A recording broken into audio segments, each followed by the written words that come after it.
Welcome to the GuthrieAmerica podcast. We sit down with the amazing people who do life in our community because we believe every story should be told. I'm your host, Hetty Coleman. Today I am sitting down with the one and only Adam. Is it Ropp or Ropp? You're right. Ropp. That's right. I know. I just wanted to mess it up. It's not Adam Ropp. It's not. Does anybody? No E on the end. No. I get it all the time. No, you get all this. Yeah.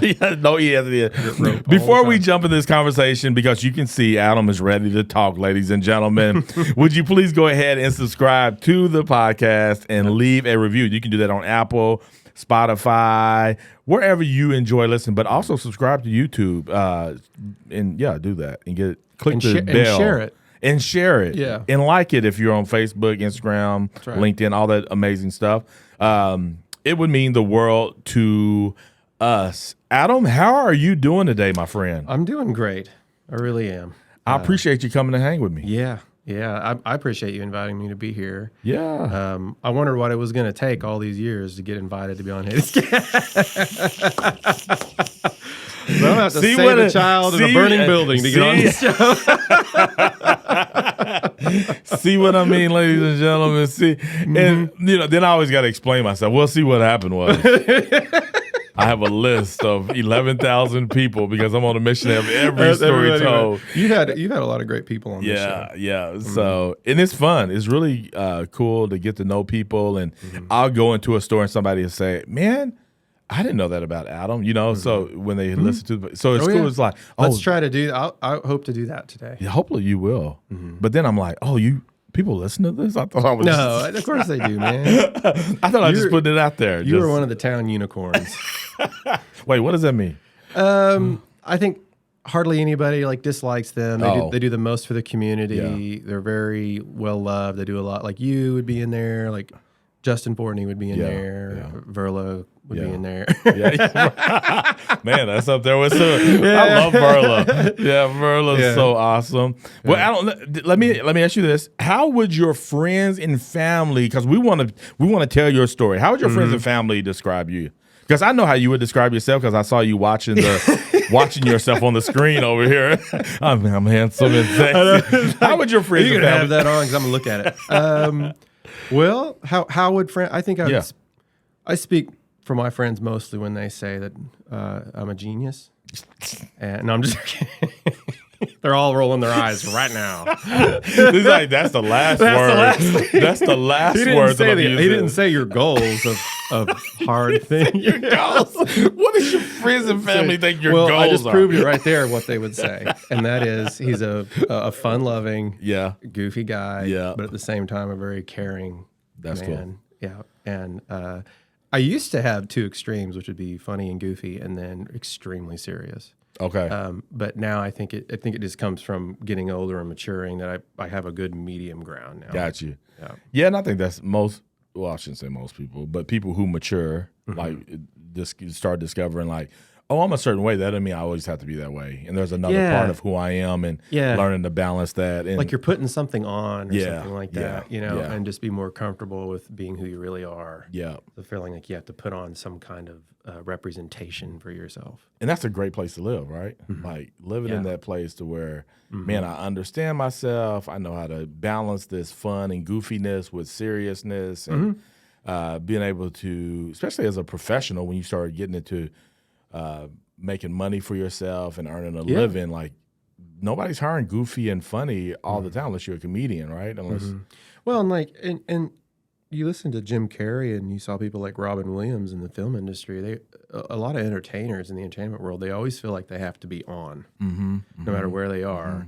And then they go home, and when they're by themselves, their true decompression comes out, and sadly, like Robin Williams, his last interview he gave, he was doing the same thing. He was doing the jokes, and he was doing the whole thing, having to be on all the time, and tragically took his own life like a day later. Yeah. So I like to be as transparent now with who I really am, what I'm really thinking. Yeah. More than ever. So. Yeah. No, that's cool. That's cool. So. Now, you didn't say creative in that, and we're going to get into a little bit of your work later, but they don't describe, you don't think they would say you're a creative person? Oh, yeah, I'd say so. Yeah. Absolutely. But I don't feel like that's the dominant trait of my personality. Really? Yeah. I think the dominant was he's just a really caring, really nice, really fun, kind of goofy guy is what they would say. Gotcha. Tell us about your family. Your family, since you've gotten to GuthrieAmerica, has grown. Yes. I was just talking about that the other day with my wife, and I'll tell you in a second. Okay. Because I grew up in Dewey, which is a suburb of Bartlesville.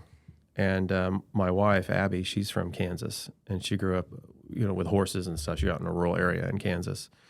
And I was going to school at UCO and was living in Edmond. And then I'll tell you here in a second what we fell in love with the community about. But we have 2 kids, Virginia and Jasper. And Virginia is going to be 3 on April 19th. And she's adorable. Yeah, she's my princess girl.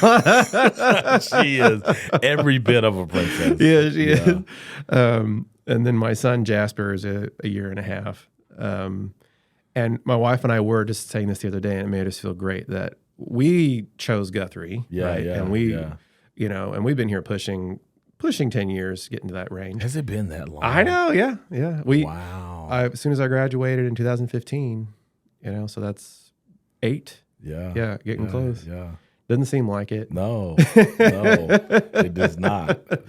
Yeah, but we were talking about the fact that Abby and I, we're not newbies anymore by any means. No.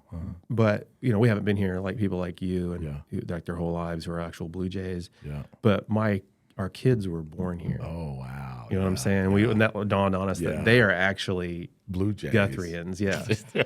Yeah, they were, Yeah. Yep, they're here. Now, when you say that, it makes me think about people who move here from another country, right? And then they have children here. And then their children become U.S. citizens of America. You know what I'm saying? Yeah, kind of, yeah. And in that, you have this sense, which I've never been in this position, but then there's this sense of pride, like, no, my kids are that's right. They're from here. This is is them. Like, and so it's cool to hear you say that. And I never think about it from the perspective of even a smaller community, but from a large because nationwide. there is a lot of town pride here, and I'm door knocking right now, run for city council, and it's amazing. First off, I'm surprised that there's a lot of people who have only been here like 2 years now.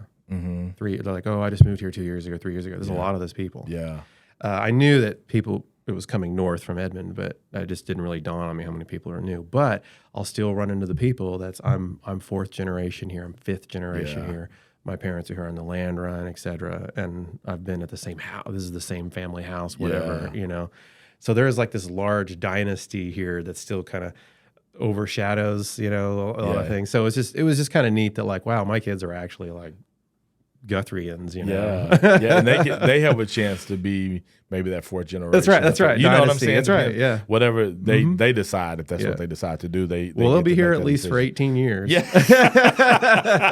we're forcing 18 on them for sure. Yeah. Well, let's be realistic. 25, because no one leaves at 18 anymore. Nobody leaves at 18. So 2015, you moved to Guthrie. Did y'all move into the house that you're in now? Yep, that's right. So you moved into the house You moved to the house. Cody and his wife, family were living next door. Yeah, we actually loved the house next door, but we're like, well, too bad that's not for sale. And then we bought the house we have, which we like, and then the house that we loved went on the market 5 weeks later. I was about to say, and then they moved. Then they moved. Like, literally in the Bible, it's like, do not covet your neighbor's house, and that's literally what we did. And look what happened. Yeah, and it's funny that house next door to me, Lisa and Blake, it has a beautiful wraparound porch and a double lot. Yeah. And then on the other side of us is like a Frank Lloyd Wright house. So no one knows my house. They're like, whatever. They're like, Frank Lloyd Wright in this house. Oh, there's a house in there? There's a house? What is it? And it's yellow. I didn't even recognize that. Yeah. But 2015, I don't know if you remember this. Y'all I think it's your first day. And I'm either visiting Cody or whatever. And I come over. And you walk me through the house. Like, my wife, you don't remember that? So my wife was like, do you know them? I was like, no, I don't know them. They just moved here. And I come in and I give a tour of the house and everything. Y'all literally, I think, were just moving in like the day before or whatever. Well, because I was so excited. I've never owned a historic home. I've always been a lover of history. And I've never got to own a piece of history. And so I have a house from like 1915 or 1910. And so I'm like, hey, and you're like, man, I've been in these houses my whole life, but sure. Let's show go ice look. to an Eskimo. Yeah.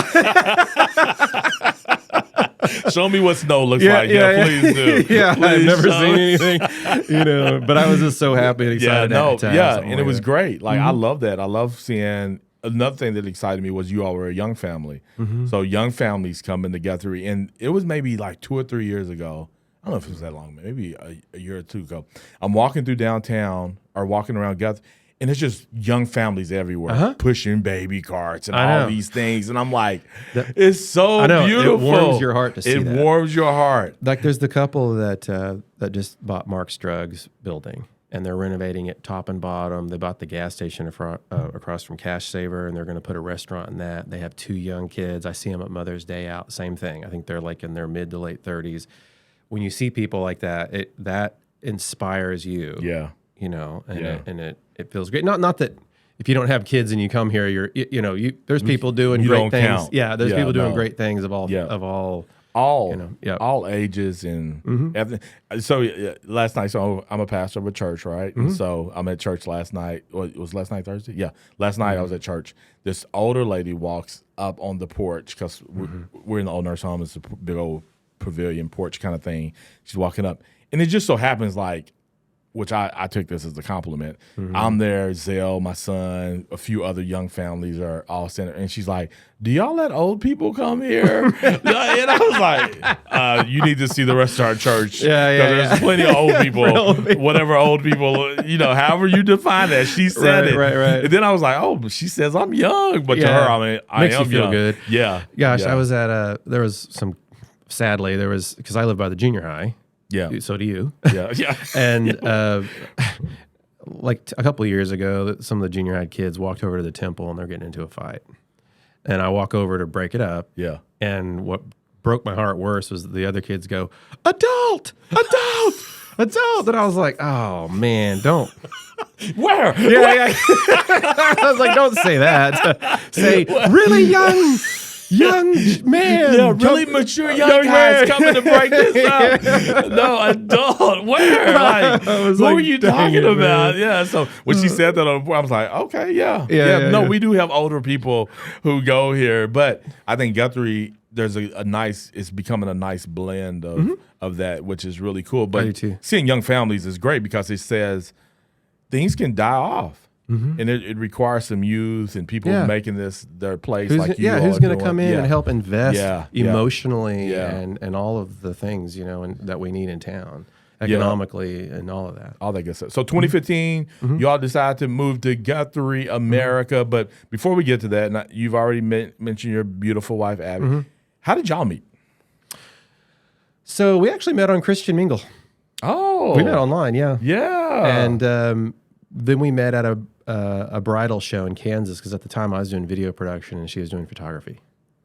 So wait a second. Did y'all end up there on purpose at the same place? Well, we were both ended up happening to being professionals that were going to go to the same place, but we didn't know that until we said that on Christian Mingle. So get out of here. Yeah. Are you serious? Yeah, because like a big convention, because there are only like 3 of those in each state, and I would go to all the ones in the tri-area. So one of the things that attracted y'all on Christian Mingle must have been that y'all were in the same industry?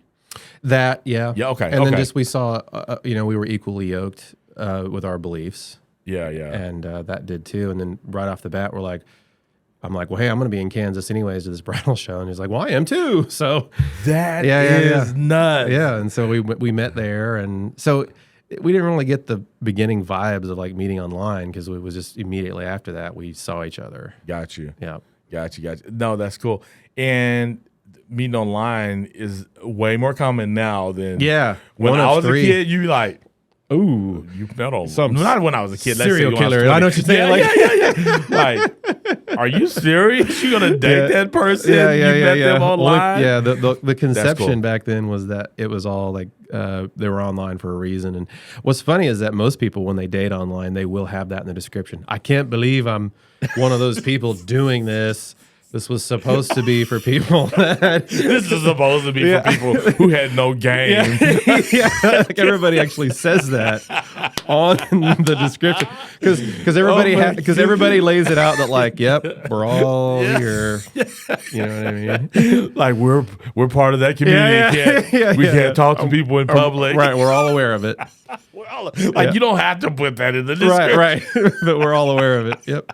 That is too funny. So y'all end up meeting at this Kansas thing, and then how soon after that did y'all end up like? That was like 2013, I think. We got married in 2015. Okay. And we didn't date super long, but we were 29 at the time. Oh, you're old. Yeah, we were old, and and I was an expert on relationships at the time because I'd been in so many bad ones.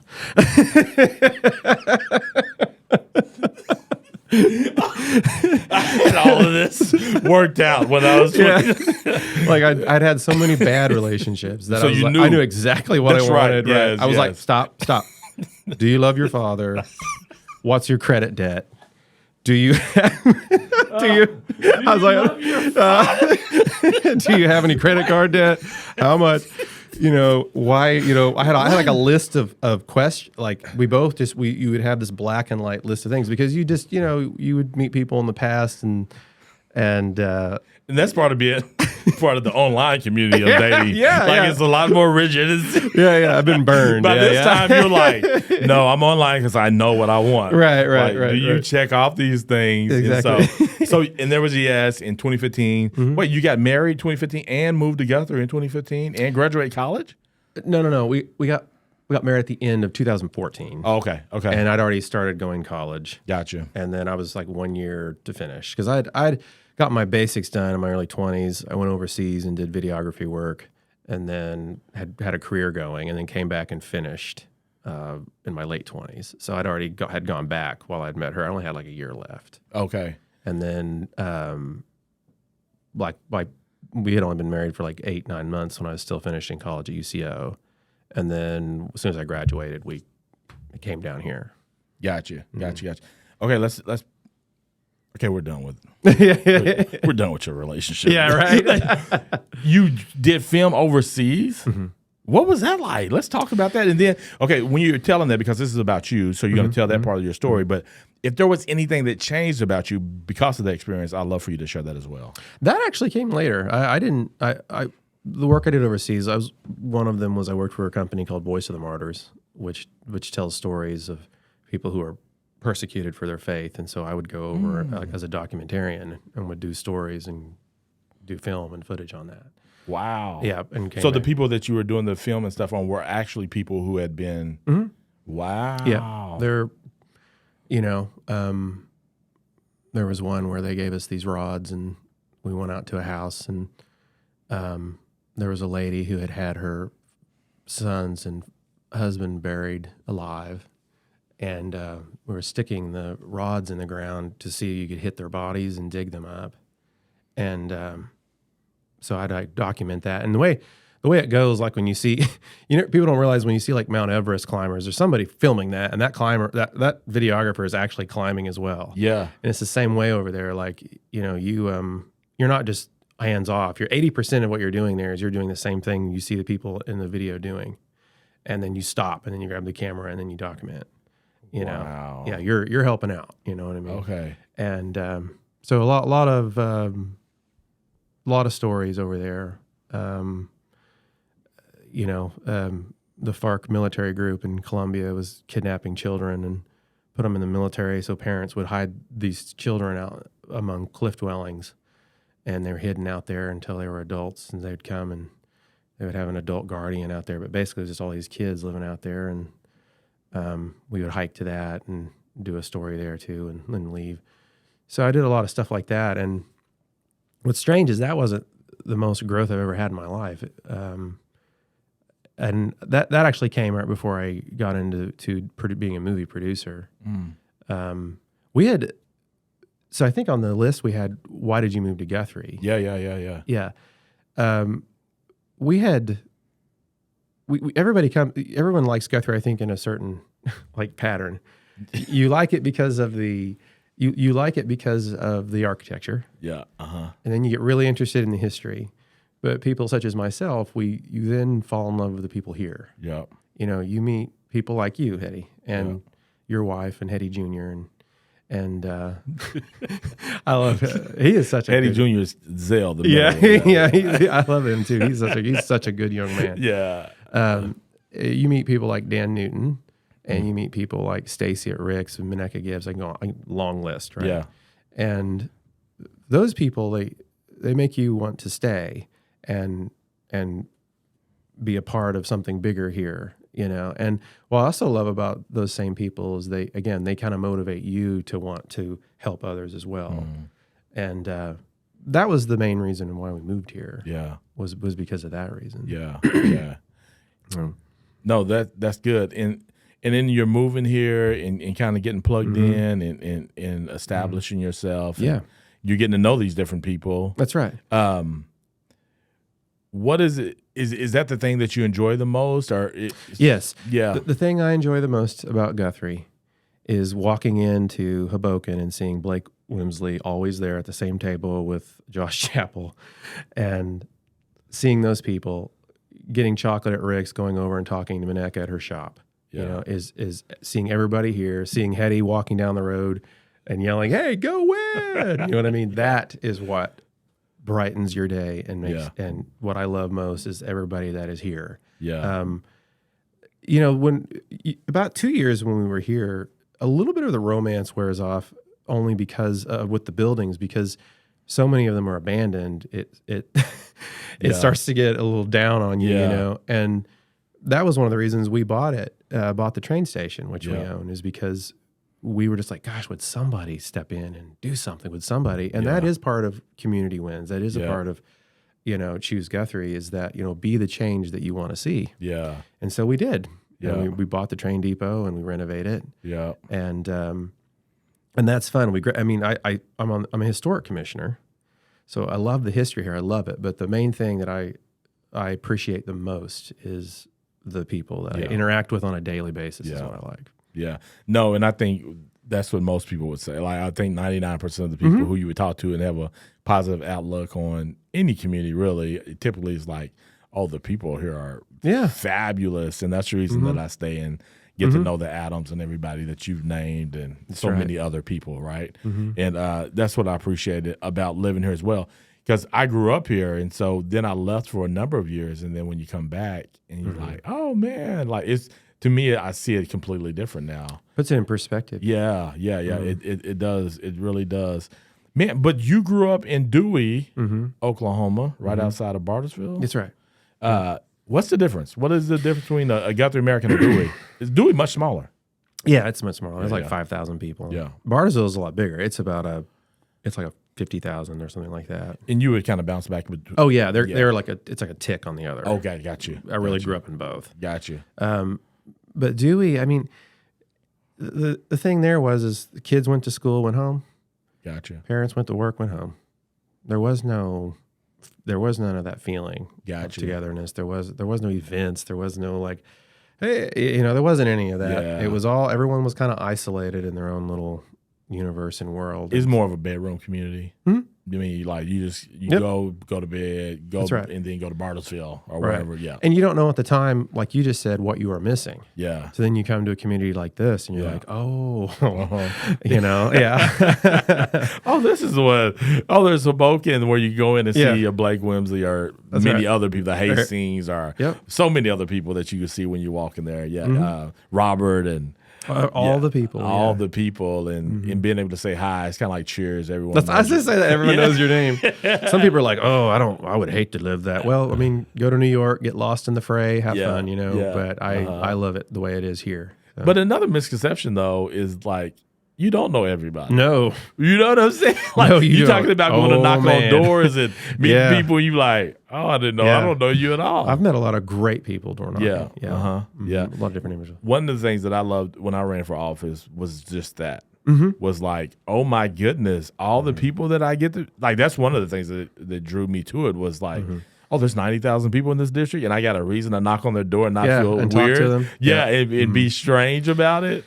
And so that's exactly right. I've told that to my wife a couple weeks ago. I said, even if I lose this thing, I've met a lot of great people along the way. Yeah, a lot of wonderful people that are now my friends that I've already talked to multiple times since. Yeah, they've invited me over to their house since then just to hang out. Yeah, and I never would have met them had I not knocked on the door. No, that's man. I'm telling you, it's really a game changer. Like, kind of going back to film. How did you end up getting into film? This is where it changed my life. For the most part, it wasn't going overseas. I had always wanted to get into movies because of the same reason anybody else kind of does. You want to be famous and, and a creative outlet and all that. Well, after about 10 years in my late 20s, I hadn't made it really. And the world was changing. Hollywood was changing. And I think I was just kind of maturing at the time too. But basically I had kind of gotten tired of movies and was getting burnt out on it, and hadn't made it. And it was around this time I was kind of even having like an existential crisis, and I had a mental breakdown. And it was a 3-year long recovery before I was finally over that mental breakdown. And looking back now, it was a blessing in disguise, and I thank God for sending it to me, because like I said before I had it, it was money, it was career, it was all of these things. But when I went through that 3-year recovery, it changed my entire world perspective that my purpose in life was what God wanted, and family and my community, which is part of the reason why I'm here. And I didn't care about movies anymore during that. I did not care. I didn't want a career anymore. I was done. And I worked for an ad agency just to pay the bills and take care of my family. And I was telling another coworker about that man, I don't want to do movies anymore. I don't care. And then about half a year later, that same coworker came up to me and says, "Hey, I'm doing movies again. You hate movies, right?" And I was like, yeah, I don't like them. Don't like watching them. Don't want to make them. And he goes, "Well, that's why we need you." And I'm like, okay. And I didn't really get what he meant at first, and I got it later on, but because I didn't have that vanity and the narcissistic drive of fame and wanting to do movies anymore, I would show up, do the job, and go home.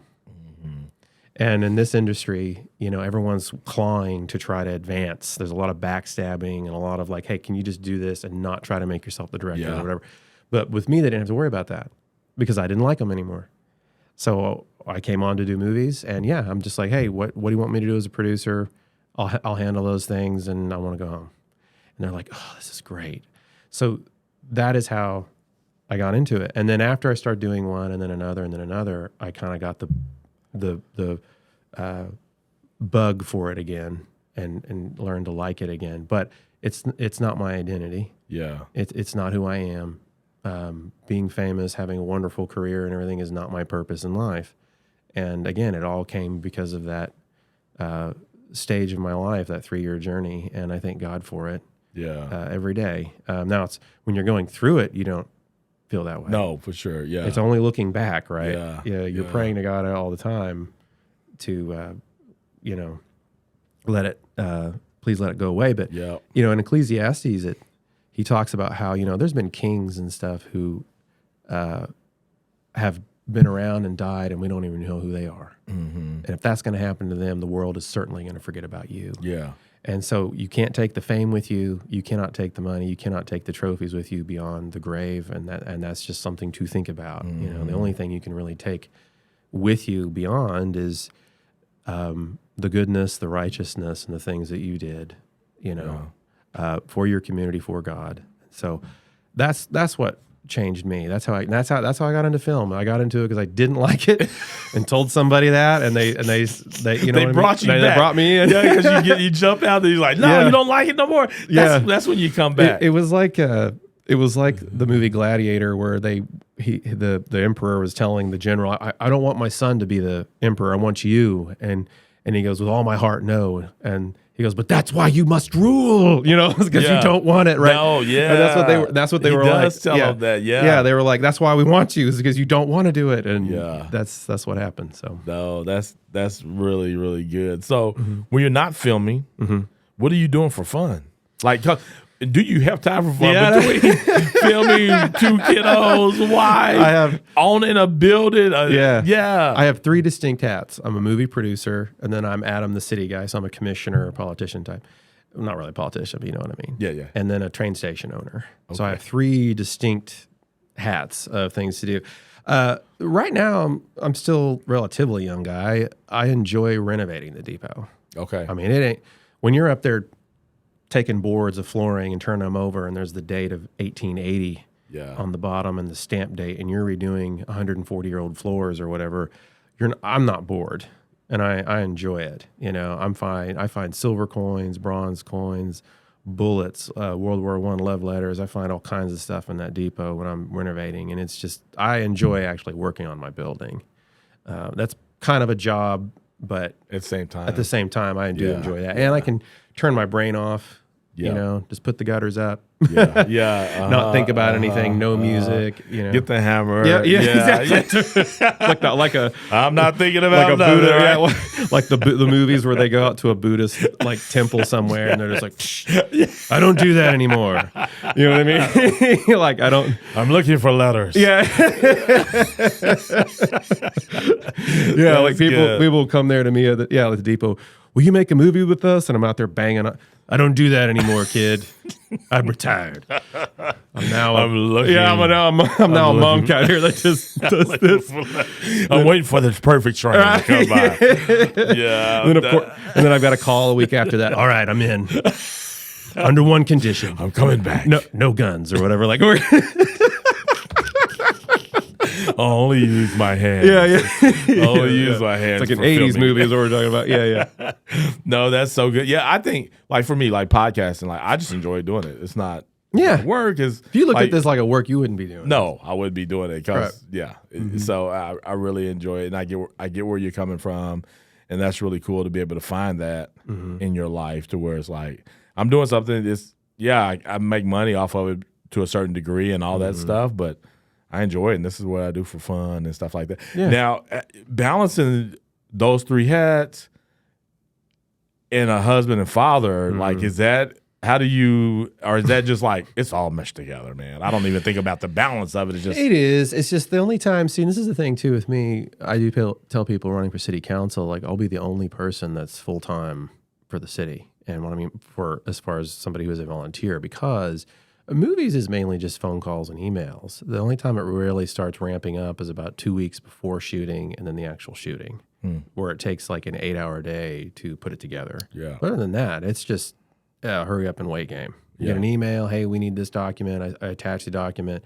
I won't hear from them for another 2 or 3 days. Yeah. You know, get a phone call for 5 minutes. That's it. So, you know, and the way I was doing before, I was doing Hallmark movies and Lifetime movies, which I have a Lifetime movie coming out on March 3rd, by the way. Wait, did you see that plug? Yeah. So now I got to post this before March 3rd. Thanks for making that hard for me. Oh, my goodness. No, but those, I mean, I did like 4 in 1 year, and that was a lot. But did you do one in Alabama or somewhere? I'm doing one right now. It's taking place there. It's taking place, okay. But I'm only doing 2 a year now instead of 4. Okay. And so, you know, they're 3 weeks shooting a piece, 2 weeks prep. I went out a month ago or so just for location scouting in Alabama, but I don't even know if I'll go when it shoots. I hire producers to go for me and take care of it, and I just they call me and check in and make sure everything's running right, and so I don't even have to be present for those. And most of my movies are shot here in Guthrie.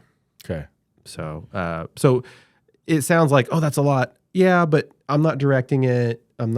I'm producing it. I'm in charge of it. But again, you hire all these people beneath you, you know, and so it's not as full time as people. And you just kind of manage it. That's right. You just manage it. Yeah, you just manage it. You bring the right people in play. That's right. Yeah, it's kind of like when people can own multiple business. They be like, man, how do you own multiple? Well, I got a team of people. That's right. People are doing stuff. I just got to oversee it. Yeah, I remember they asked Barry Switzer how he won a Super Bowl, and he goes, "Oh, that was easy. I just shut up and got out of the way." Yeah, and they're like, "Yeah," and he goes, "Yeah, I got a strength coach. I've got this coach. I mean, I hired all these people. Like,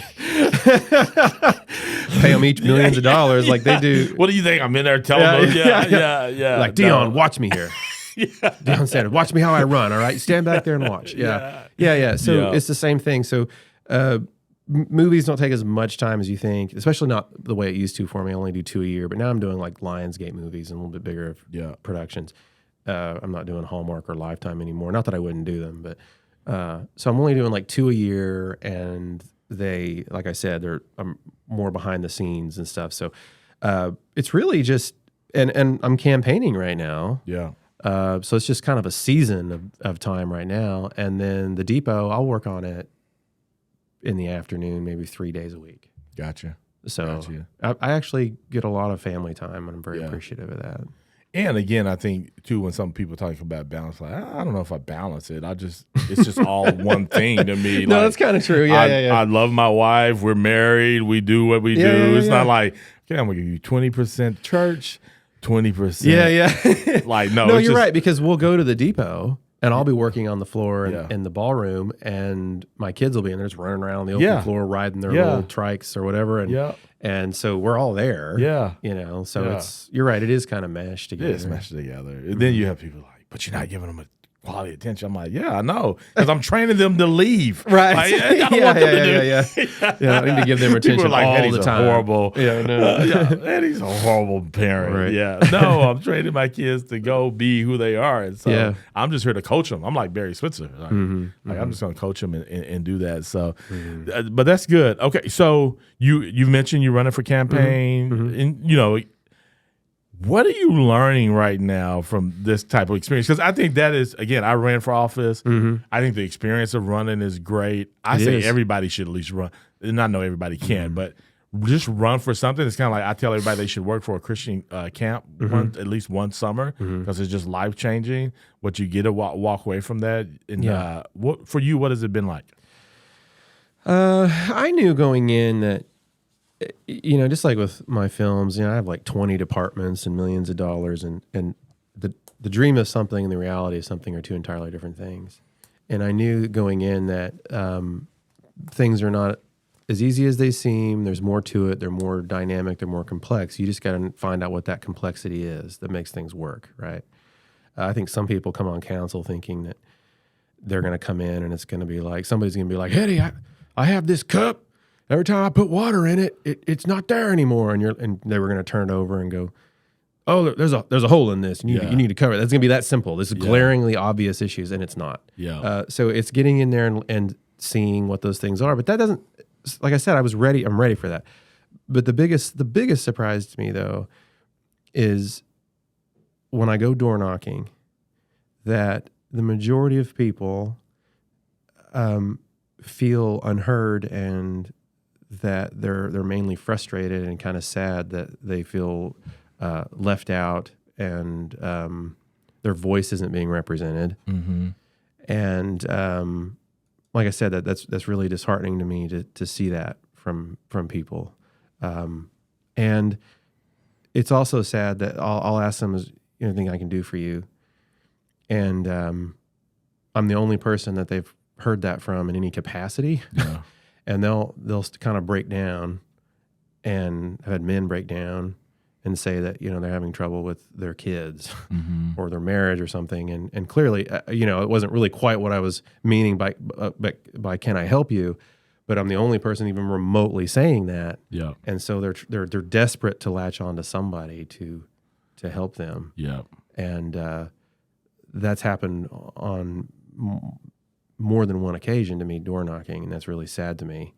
I don't know if so much me learning something as just something I wasn't expecting. That's kind of shocking to me. Is that there's a lot of people hurting, they're desperate for help, and then there's a lot of people that the number one thing they care about most is not infrastructure. It's not wanting businesses here, but that it's more of feeling left in the dark and alone and not being heard. So, I don't know if you had any similar experiences at all. But. No, I think that, yes, I think people are all oftentimes feeling like they're not heard, right? And then the big part of that is like, how do you get to that place to where you make everybody feel heard, right? Because it becomes so big. It's 11,000 people, whatever the breakdown is, 6,000 of those people are adults, or whatever the case may be, right? That's right. And so you get in that. Another thing that I think I learned in the process was like, people where and this is me, and maybe this is my downfall. It's like, what do you want me to do for you? And it's like, no, what is your idea? Like, what do you, which is different. I think city council is different from running for Senate or whatever. But still, I was like, well, I'm here to serve you. I want to know what do you need? Yeah. Yeah. But I think that just has not been the way that it's operated for a long time. And so, but that was probably the thing that I learned. But I enjoyed it. I think for me, it was just about the people. Like getting it is, man. I mean, people. I meet people that are, I have a lot of interest with or disinterest, or we're not the same, but I still find it interesting. And, there's a couple, there's a house out on Noble where they live in a house that was owned by one of the territorial governors. It's one of the oldest houses in town. And I consider them friends now. And I go in and they have I talked to them for like half an hour, and they had my train station on a big picture, and they never mentioned it. And I was like, I'm in here, and I have that station. You don't even mention it's on your wall in there. Yeah. Did they know you owned it? Yeah. Oh, okay. They just didn't think about saying, hey, we have this picture on the wall. Yeah. But I go in there and they show me all their cool art and their architecture of their house, and they give me a tour, and they know I appreciate it. And not that you can't appreciate it if you don't own a building, but I own one of the iconic buildings, and we just become friends. We talk about the bookstore they owned and all this kind of stuff, Yeah, that's cool. I like it. It is a little disheartening when I had people like flip me off and shut the door in my face. Oh, for sure. Yeah, not all the time. Yeah. But there's a few of that just because you are associated with government. Yes. Right. Yeah. And you got to let that stuff go. Yeah. But the best ones though are the people that, man, they really want to hear. They'll invite you into their house, and I love that the most. Like I said to my wife, if I lose, I still got to have that, and that is the best. Yeah. You don't have to give me your answer to this, but what is the one question that most people ask? When I go door knocking? Yeah, when you go door knocking. What do they ask me the most? Yeah. Is there a question that and it may not be, but I just wondered if there was one. Some people, surprisingly, people do ask, are you Republican or Democrat? Oh, they don't know. No, they don't know, but it just kind of, I don't know if that really has. No, I'm saying they don't know that doesn't matter. That's what I mean. Yeah. That's what I mean. Is that has really no. Yeah. Because I tell them I'm not here to do the platform of the Republican or Democrat. Yeah, Party. no, you don't have to. No, you don't have to. Shouldn't be doing that. Yeah. And that I get asked that a lot.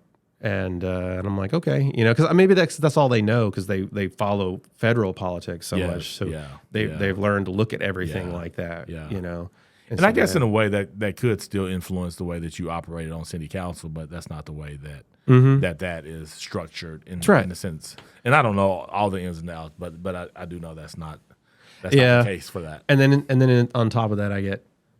If it's not that, it's what do you think of the roads around here? Oh, okay. But I get asked that. Yeah, I would imagine that's why I figured like roads are water, that kind of thing. School lunches, no school lunch questions. No. Which surprisingly, right? Yeah, that's cool. So, what does it mean when you hear community wins? Community wins. I hear, rising tides, rise all ships, is what I hear. To me, that's what that means. Yeah. That the more that you're caring about helping others, in return, it actually kind of helps you, even though it shouldn't be the goal. But that should be the outlook. Yeah. Is that helping out everyone overall is what should matter, and not individually to yourself. That's good. That's good. Mm-hmm. Choose Guthrie. I see you see the shirt? Y'all see it? Y'all see it? I knew the assignment when I saw he was going to do that. I was like, I'm going to wear my Choose Guthrie shirt. That's good. Man, Choose Guthrie is going the extra mile in every capacity that you can, whether it be a business-wise, where you shop, what you purchase, what you support, trying to go the extra mile and go out of your way to do it in your community. Yeah. I try to go to the dentist here now, eye doctor here now, I shop here now, even if it's an inconvenience. Yeah. like to order something. Like if it's easier for me to order something on Amazon, doesn't matter. Like if you can get it here, get it here. I try to shop for all my Christmas presents here. Like I said, is trying to put your community first over your own, leisure and your own convenience. Yeah. Is how I get that. That's a good way to live. What do you think? Because I'm sure you have the slogans like better. Like I'm just shooting from the hip, but that's how I feel. No, I think what I've learned is like you really want people to kind of define that. Now I think the lane that you want people to be in is just that, like you're making Guthrie a priority. Yeah. And what does that look like for you? So when we first started Choose Guthrie, we put these big signs out in front of the schools. Dr. Simpson let us put these signs out in the car. What do you call it? When the cars line up, parents are waiting. For the kids. The school lines. Yeah. Yes. We tried to position all of them to be right there, so when people drive by them, they'll see Choose Guthrie, and underneath it we had like public schools, churches. Like we wanted people to understand, like when you decide to do these things here locally, it matters. Yes, right? Everybody benefits from it. It's one of the things that I always mess with people about is. Wait, where do you go to church in Guthrie? Or do you go? To church I go to the Guthrie Gospel Chapel. So I always tease people about, and I love Life Church or People's Church or whatever. And North Church is in Oklahoma. Like we have a location in Oklahoma City. But I was like, whenever you tie to Life Church or to these churches that are not in the community, like when that person calls me for help, they don't even go to North Church. Like we have to. And so if you tithe or give to a local nonprofit. Like that's helping make a difference right in your own home. So that's the reason we put churches on there, because people are like, why'd you put church on there? Because we have local churches. That's right. It's they great. Need help. Yeah, yes. They need support. Yeah. I mean, even like whenever I did have those movies come here, we have like what's called a craft service, which is where all this. You gotta think about it. We have like 100 people on crew. Yeah. And there's a lot of coffee, a lot of drinks, a lot of snacks. Like we're talking tens of thousands of dollars. Yeah. And I told the people on my movie, I said, I want all that bought here. Yeah. Don't go to Sam's Club. Don't go here. Yeah. You're going to buy bags and bags of beans for thousands of drinks of coffee. You go here and you do it locally. We have a bike that's a prop in the shop. We have a bike shop. You buy that here. It's just stuff like that. Yeah. But everybody can do it in their own individual way. Yeah. And like I said, I understand that sometimes it's an inconvenience, but that's what we really hope people will overcome, and do. Yeah. No, and that's what it is. That's what it's about, and it's just a way to encourage us. And I need those encouragements, right? Yeah. I need to be reminded. Like I'm just talking right now, but I got to be reminded of those things. That when I see the shirt or the sign or those different things, like, oh yeah, let me try to stay local. And the Choose Guthrie, it seems simple, but it actually is a great slogan that I really like. Like I liked that campaign. Yeah. I don't know. Do we still have that as a main hashtag, like with the Chamber of Commerce and stuff? Yeah. Okay, great. People, it's still in the windows of people. Yeah. You don't have one at the depot in the window? No one gave me one. Oh, my. Just kidding. Hey, I have a shirt. What more do you want from me? I have a walking billboard with this thing. No, and it was one of those things I remember when we started in 2015. We started in 2015, 2016. And it was one of those things where it's like you don't want it to always have to be something that you got to be pushing, but it just become a natural part of I don't see the Choose Guthrie signs so much. I see the black signs with God, like love signs. I think are yours, right? Yeah. I see those, and then no, in people's yards. Yes. No, we don't have them in people's yards as much as we once did, but we still have them in like business because there's the windows. There's those, and then of course husky signs. Yeah. I don't know who Husky is, but they must be running for governor. Love people, follow Jesus. Yeah. But the Choose Guthrie signs are mainly in windows of businesses. So if you drive down Division, Pageant has one, Bozart has one, Oaks has one. I'd love to put one at the depot. We still have those. I'd love the Love God signs, and I would love the Choose Guthrie signs. No, for sure. So, no, this is great. Adam, I appreciate you and you and your family and what y'all do, and you've been willing to share your story today. It makes a difference. How can people connect with you? Tell us. My Facebook page is Adam Ropp for City Council, if you want to go there and see my platform. But I'd like people to just friend me regularly on my regular Facebook, so we can be friends. I'm always down at the depot. I'll drop anything I'm doing to give people a tour anytime they want. I live over by the temple. Drop by and say hi. So Gotcha. Gotcha. Well, thank you so much, ladies and gentlemen. We're on a mission to have every story told. Will yours be next?